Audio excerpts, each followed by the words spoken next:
Assalamualaikum warahmatullahi wabarakatuh. Perkenalkan, nama saya Dimas Septiawan dengan NIM 112110713. Di sini saya akan membuat video edukasi tentang balance scorecard untuk memenuhi ujian akhir semester mata kuliah akuntansi manajemen. Apa itu balance scorecard? Balance scorecard atau BSC adalah metode pengukuran kinerja strategis yang dirancang untuk membantu perusahaan memahami sejauh mana perkembangan yang telah dicapai. Balance scorecard menggabungkan berbagai sudut pandang seperti finansial dan non-finansial, serta mencakup perspektif jangka pendek dan jangka panjang. Selanjutnya, ada tujuan utama balance scorecard. 1. Mengidentifikasi visi dan misi organisasi atau menerjemahkan visi dan misi menjadi sasaran strategis spesifik agar seluruh bagian organisasi memahami peran mereka.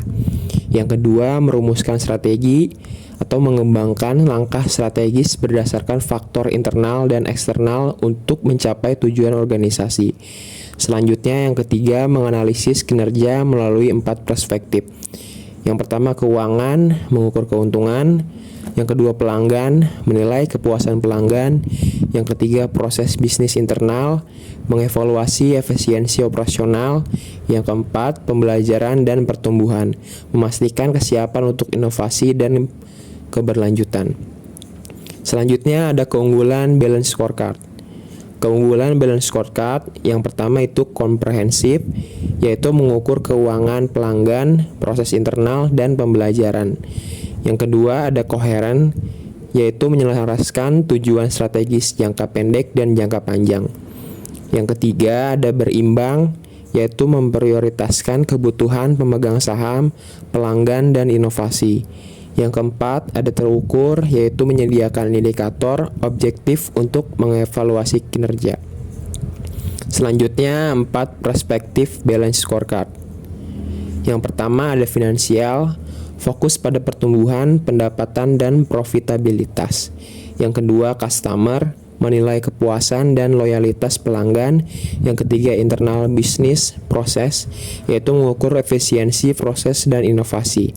Yang keempat, learning and growth, menilai pengembangan karyawan, teknologi, dan budaya organisasi.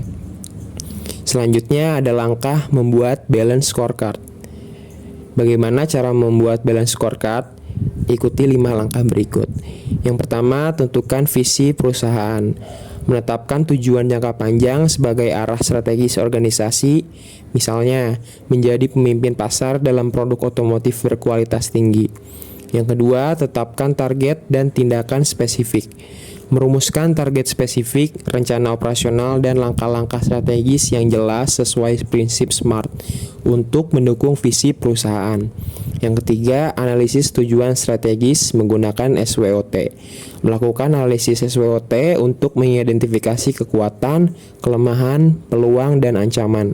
Lalu menetapkan tujuan strategis berdasarkan hasil analisis tersebut. Yang keempat, identifikasi faktor kunci keberhasilan. Menentukan elemen-elemen kritis seperti efisiensi proses atau kompetensi karyawan yang memengaruhi pencapaian tujuan strategis. Yang kelima, tentukan Key Performance Indicator atau KPI. Memilih indikator spesifik yang relevan untuk mengukur keberhasilan strategi di setiap perspektif balance scorecard, seperti kepuasan pelanggan atau pertumbuhan pendapatan. Selanjutnya ada contoh indikator dalam balance scorecard. Yang pertama, finansial, yaitu pertumbuhan pendapatan yang menguntungkan. Indikator ini menilai kemampuan organisasi untuk menghasilkan keuntungan berkelanjutan. Yang kedua, customer atau kepuasan pelanggan sebagai ukuran nilai tambah.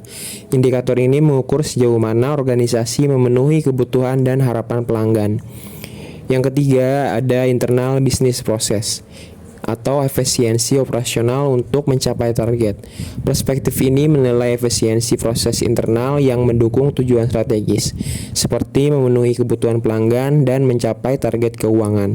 Yang terakhir ada learning and growth atau kepuasan karyawan, pengembangan teknologi, dan kerja tim. Indikator ini berfokus pada pengembangan sumber daya manusia, teknologi, dan budaya organisasi untuk mendukung inovasi dan pertumbuhan. Ya, seperti itu penjelasan video edukasi tentang balance scorecard. Semoga videonya bermanfaat. Saya Dimas Septiawan. Terima kasih.